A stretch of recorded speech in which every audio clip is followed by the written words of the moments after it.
હવે એક મહત્વના સમાચાર ઈંધણ બચાવ સંદર્ભે રાજ્ય સરકારે જાહેર કર્યો પરિપત્ર। સામાન્ય વહીવટ વિભાગે તમામ સરકારી વિભાગો માટે પરિપત્ર જાહેર કર્યો। હવેથી અધિકારીઓ સરકારી પ્રવાસનું જરૂર મુજબ જ કરી શકશે આયોજન। અનિવાર્ય સંજોગો સિવાય વિદેશ પ્રવાસ નહીં યોજી શકે। અન્ય રાજ્યોમાં યોજાતી બેઠકોમાં ઓનલાઈન સહભાગી થવા આદેશ કરાયા। જિલ્લા બહારની મુસાફરી માટે લેવી પડશે નિયંત્રણ અધિકારીની મંજૂરી। તમામ આદેશ તાત્કાલિક અસરથી લાગુ કરવામાં આવ્યો પરિપત્ર।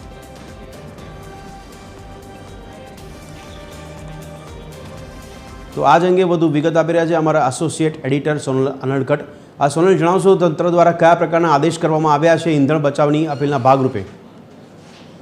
जी वडाप्रधान नरेंद्र मोदी तरफथी जे प्रकारे पेट्रोल डीजलनो वपराश ओछो करवा अने सोનું नहीं खरीदवा सहितनी जे अपीलो कराई हती त्यारबाद सौ प्रथम मुख्यमंत्री अने नायब मुख्यमंत्री सहितना नेताओए तेमना काफलामां गाड़ीओनो घटाडो कर्यो अने हवे सरकारे आज खास परिपत्र बहार पाड्यो छे जे मुजब ईंधण बचाव संदर्भमां हवे तमाम सरकारी कर्मचारीओ अने तमाम विभागोने आ परिपत्र आदेश जे छे ते लागू करवामां आव्या छे अने ते मुजब हवेथी अधिकारीओ जे छे ते सरकारी प्रवासनुं जरूर मुजब ज आयोजन करे तेवी सूचना आपवामां आवी छे। साथे साथे विदेश प्रवास माटे खास मनाई फरमाववामां आवी छे। विदेश प्रवास अनिवार्य संजोगो सिवाय नहीं योजी शकाय तेवी जे सूचना छे ते परिपत्रमां मूकवामां आवी छे। साथे साथे अन्य राज्योमां जे बैठको योजाती होय छे तो तेमां पण शक्य होय ત્યાં સુધી ભાગ ન લેવા અને ઓનલાઈન એટલે કે વિડીયો કોન્ફરન્સના માધ્યમથી જ સહભાગી થવું એવો પણ આદેશ કરાયો છે। સાથે સાથે જિલ્લા બહારની મુસાફરી જો કરવાની થતી હોય અન્ય જિલ્લામાં જવાનું થતું હોય કામકાજ સરકારી કામકાજ અર્થે તો તેના માટે પણ નિયંત્રણ અધિકારી જે છે તેની પૂર્વ મંજૂરી વગર હવેથી